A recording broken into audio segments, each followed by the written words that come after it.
comment doit-on définir l'Algérie? C'est moi qui ai été chargé, chargé de rapporter. J'ai étudié la question, j'avais passé mon bac, donc j'ai consacré mon temps à faire ce travail, et on s'est retrouvé à Alger, je crois que c'est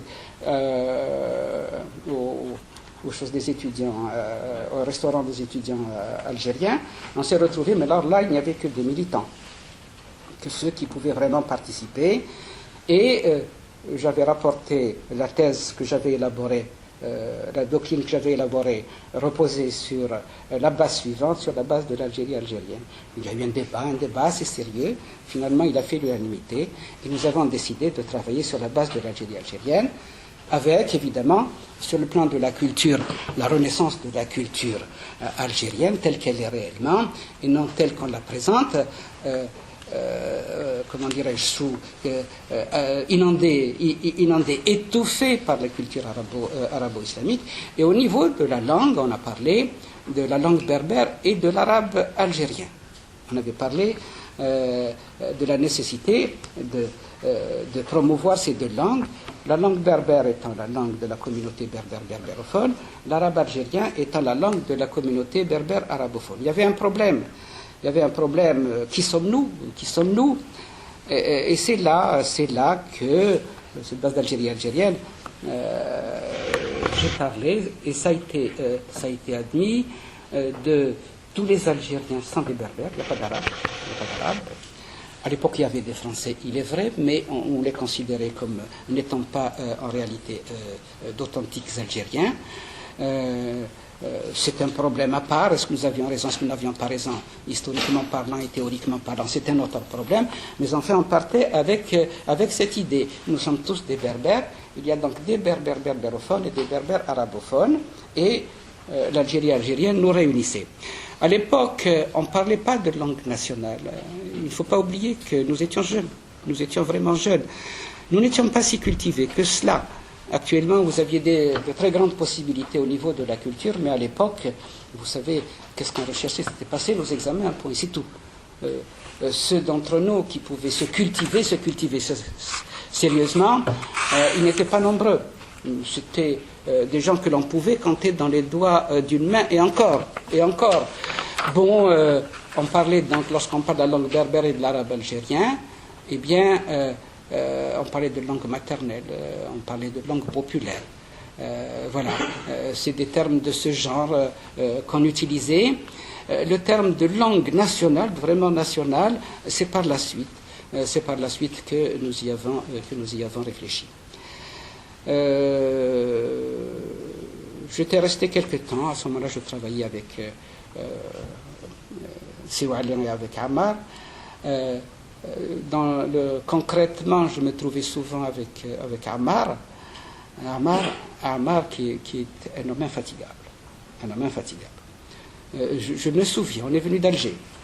On a pu prendre un car ou une voiture, je ne me souviens plus, on était recherchés tous les deux. On s'est arrêté à Mekla. De Mekla, il y a peut-être des gens qui sont de cette région, parce qu'il y avait Chara qui était l'un des responsables de la région, il fallait lui laisser des documents. De là, on est parti à Azazga.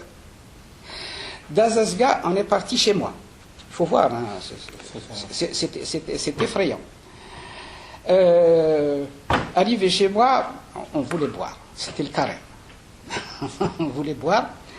Alors on dit à une de mes sœurs, on lui a dit, apporte-nous de l'eau, on va se laver. Elle a compris qu'on voulait boire, qu'on ne pouvait pas tenir. Je pense que la religion pouvait l'autoriser. Mais enfin, passons. Ma soeur n'avait trouvé rien à redire, elle est descendue, elle a puisé de l'eau, et puis ma mère l'a vue, elle lui a interdit. Elle s'y est opposée. Non.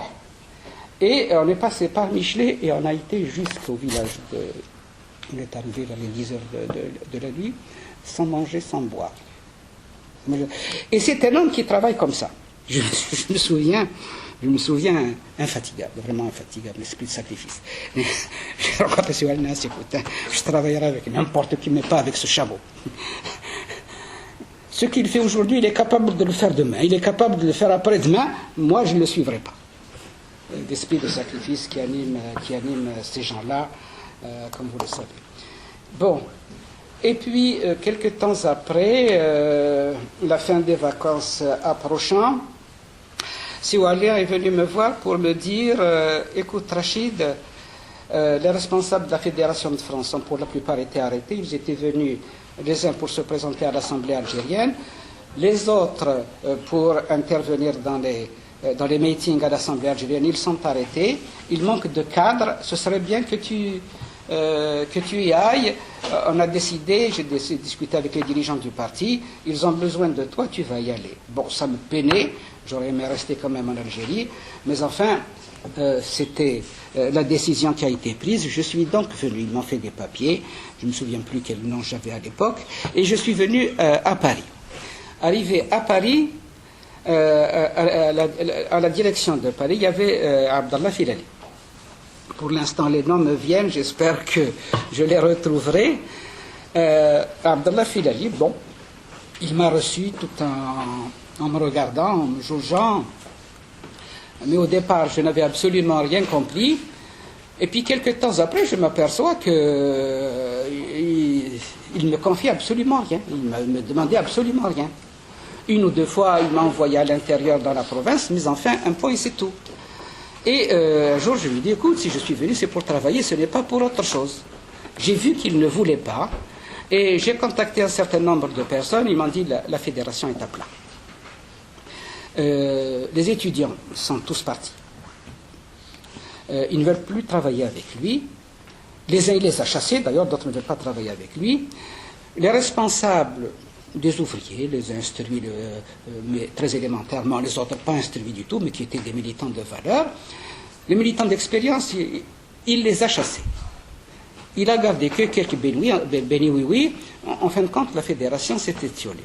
Alors, j'ai décidé de faire un tour. J'avais quelques relations. Je me suis en rapport avec elles.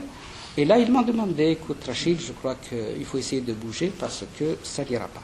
Ça n'ira pas. Cet homme a mis de côté tout le monde.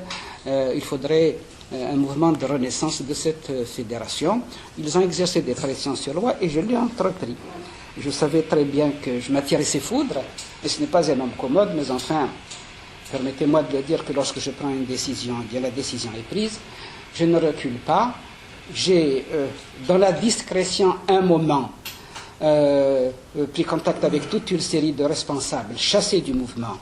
Je les ai fait revenir, j'ai pris contact avec des étudiants, je les ai fait revenir, très peu d'intellectuels, j'ai pris contact avec eux. Il y a par exemple Mohamed Sherif Sahli, qu'on oublie un peu, il a écrit quand même un ouvrage sur Jugurtha, que j'ai contacté, que j'ai fait revenir. Il y avait, comme s'appelle, Mustafa Al-Ashraf, qui était du nombre que j'avais fait revenir. Celui qui est devenu secrétaire général, comment ça s'appelle, il est devenu un personnage important, il a fait... Ben Habiles, c'est ça. Ben Habiles, je l'ai fait revenir. Enfin, j'ai fait revenir autant de personnes que possible. Les gens qui peuvent réfléchir, il les a chassés. Il y avait, je me souviens, parmi les gens du peuple, les gens qui sont expérimentés, qui ont un esprit de responsabilité, il y avait l'un d'entre eux qui est devenu un de mes adjoints, Sibouzid, qui n'était instruit ni en français ni en arabe. Mais il était d'une éloquence étonnante, surtout en arabe. D'une éloquence étonnante. Il se trouve que Abdallah Filali est un bon orateur, lui aussi en arabe. Mais en l'écoutant, il a compris que c'était un concurrent pour lui, qu'il pouvait même le dépasser. Il a fait qu'il l'a chassé du parti uniquement à cause de ça. Il s'est entouré de qui? Il s'est entouré d'étudiants tunisiens. J'ai les noms quelque part ici, j'ai pris, c'est pas utile que, si vous voulez que je vous les dise, je vais essayer de les retrouver, mais ce n'est pas important. L'un d'entre eux a fait des études de lettres, des études très intéressantes de lettres d'ailleurs, et il avait incontestablement des connaissances sérieuses, mais c'était un homme qui avait peu d'argent, il pouvait l'aider, et c'était un homme qui n'avait pas de caractère, et puis c'était un Tunisien, il ne va pas faire la loi en Algérie, c'est quelqu'un obéissant comme on ne pouvait pas l'être. Il y avait également, c'est Giga, ça me revient. Et il y avait également un autre, j'ai oublié son nom, c'était avec eux qu'il faisait le journal. J'ai assisté à une réunion. Il était sur son lit, étendu sur son lit, les bras comme ça, il les écoute lire leurs articles de manière révérentielle, et soudainement, il les arrête, change-moi ce mot-là. Je ne suis pas sûr qu'il ait compris. Et les autres, bien sûr, oui, d'accord, on va changer ce mot. Voilà l'homme qui dirigeait la Fédération de France du PPA, un autocrate, un pacha, un véritable pacha. Bon. J'ai donc décidé, avec un certain nombre d'amis, de nous mettre en mouvement, et on l'a bousculé. On a bousculé. Le problème s'était posé, j'ai rassemblé la majeure partie des gens derrière moi, et on lui a dit, écoute, on réorganise la fédération. Alors le problème, nous on avait posé le problème d'un congrès, eux ils ne voulaient pas de congrès, on s'est entendu sur une convention. Bon.